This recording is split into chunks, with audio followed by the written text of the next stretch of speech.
Okay, so today we're going to talk about ionic compounds. Last time we talked about molecular compounds.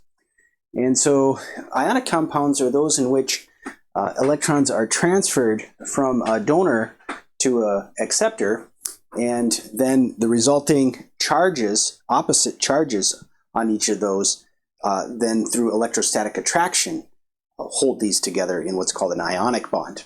And again, we'll get much more into detail about these types of bonds later. Right now, we're just trying to build our understanding of how to name compounds. All right, so when an atom gains an electron, it takes on a negative charge. It can gain 1 electron, 2 electron, 3 electron, and it gains an amount of charge equal to 1 fundamental unit of charge, or 1 charge of the electron.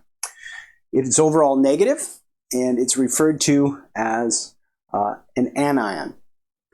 An atom that loses an electron then picks up a positive charge because there's a deficiency of electrons, has more protons in its nucleus than electrons around it.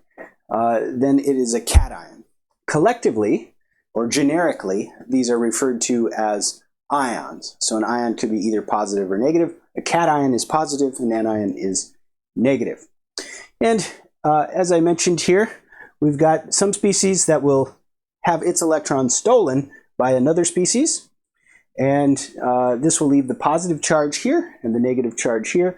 And then the compound will form due to electrostatic attraction between the positive and negative charge. We denote the charge of a particular element with the oxidation number. So if the atom has precisely the same amount of electrons as protons, it's then neutral, and its oxidation state is 0. Now, usually we don't write this unless we're really trying to be explicit in showing the oxidation state. And sometimes we do want to do that, write a 0 here. Now, if it loses an electron, then it will gain a +1 charge, and there's different conventions. Some authors will go +1 here. I like to go 1+ just to have it stand out as an oxidation number, even though it does mean a +1 charge. And likewise, 1-. If we were to lose 2 electrons, then it would be a 2+. Gain 2 electrons, it would be a 2-. Now, normally with the 1, we drop it. So with sodium, for example, here as 1+, we just write sodium plus. Oxygen, 2-. We need the 2 there. Chlorine, we don't draw the 1 usually. And magnesium. Okay, well, how is this related to the type of chemistry that occurs for each of these ions? And in particular, how is it related to their position on the periodic table? So here's a generic periodic table here. This first row, the alkali metals, they tend to have, they can give up an electron very easily, but have a hard time giving up a second electron. So they tend to be +1. So the typical example here might be potassium plus. Now, the alkaline earth tend to give up 2 very readily, harder to give up 1 or harder to give up 3. And so here, for example, calcium 2+ coming off of the alkaline earth. The transition metals are unique in that they can range from +1 to +7 in charge. And actually, what's also interesting is that a given element might have 2 stable charges, and we'll talk more about that in just a bit. Over here in column 3 tends to be a 3+, so aluminum 3+. Then again, interesting, the carbon column is unique in its chemistry, and the oxidation number of carbon, for example, can range quite readily from as much as +4 to -4. Then as we get to this side of the table, these are the elements that tend to take on electrons pretty readily. So the nitrogen group will tend to be in an oxidation state of 3 minus, 2 minus for oxygen, so we see this over here. The oxygen group, sulfur, and so on. The halogens are always a -1. They can easily take on electron, but harder to take on more than one. And then the noble gases, as we said, are not very reactive, and so they don't like to either take on electrons or give up electrons, and so they tend to stay in an oxidation state of 0. Now, in addition to single atom ions, there are polyatomic ions.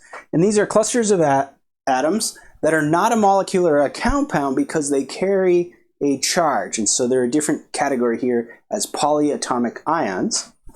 One example here is the carbonate ion. So this collection of carbon and 3 oxygens carries a -2 charge. And then it behaves in a way that's similar to monotonic ion. So this would be attracted to positive ions, cations. There are a lot of polyatomic anions. There aren't too many common polyatomic cations, but there certainly are a bunch. It's just that the most common one we'll see is ammonia. And in a general chemistry textbook, you usually don't see much more than that. Now, we're not going to go through this on the board, but in your whatever general chemistry textbook you are using for this, look in there. There's going to be a table of polyatomic ions, common ones, and you'll want to try to, I wouldn't say memorize those, but just familiarize yourself so that when you see their names in compounds, you can readily kind of pick up that it's a polyatomic ion. And maybe you'll forget every so often what exactly they are, but you'll know where to go look to figure that out because you'll recognize it as one of the polyatomic ions. The other thing is there are often series. So like chlorine and oxygen form polyatomic ions. There's really 4 different ones. And so you can kind of get a sense of the naming of those polyatomic series. So that'd be something very important to do as you look through your textbook. All right, let's talk about naming ionic compounds. So in naming a compound, for the cations, you simply take the name and then add the word ion.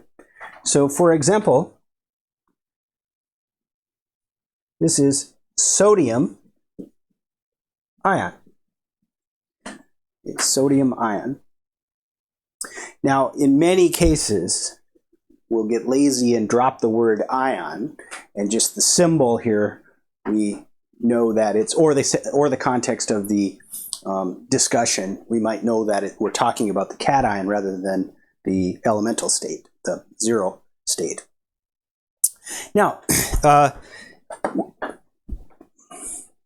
for the ions coming from here, the non-transition metals, they have only one state that's really any that you would ever see, and so we don't decorate that. We just know, we just have to learn that if it's magnesium, it's going to be 2+. If it's sodium, it's going to be 1+. That's just automatic.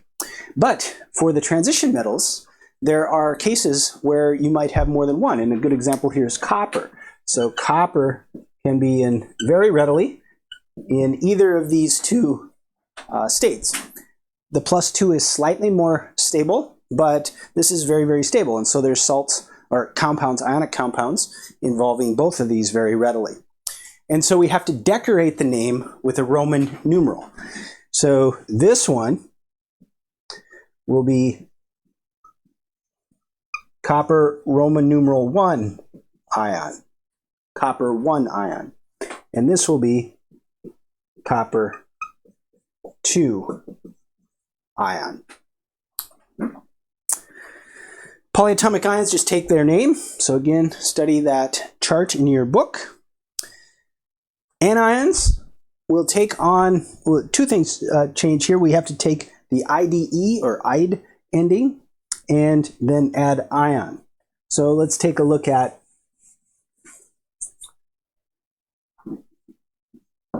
Cl-.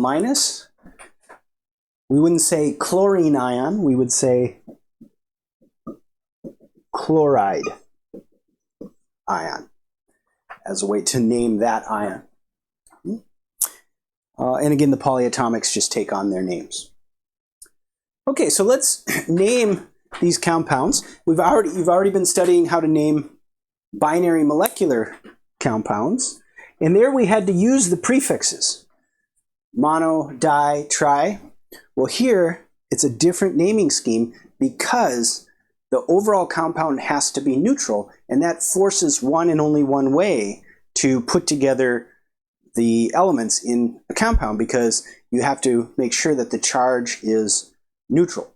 So we don't use those that naming scheme. So let's look at sodium chloride.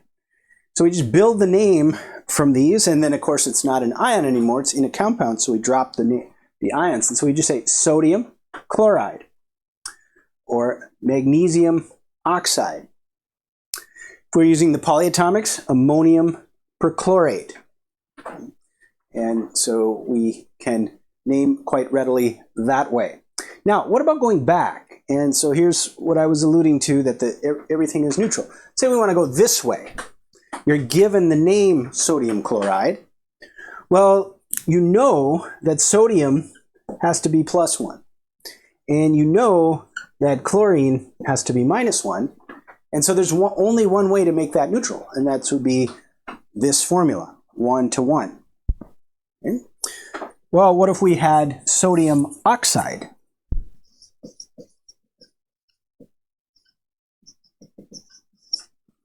Sodium oxide, well, sodium is +1, oxygen is 2-, and so this has to be Na2O. Okay?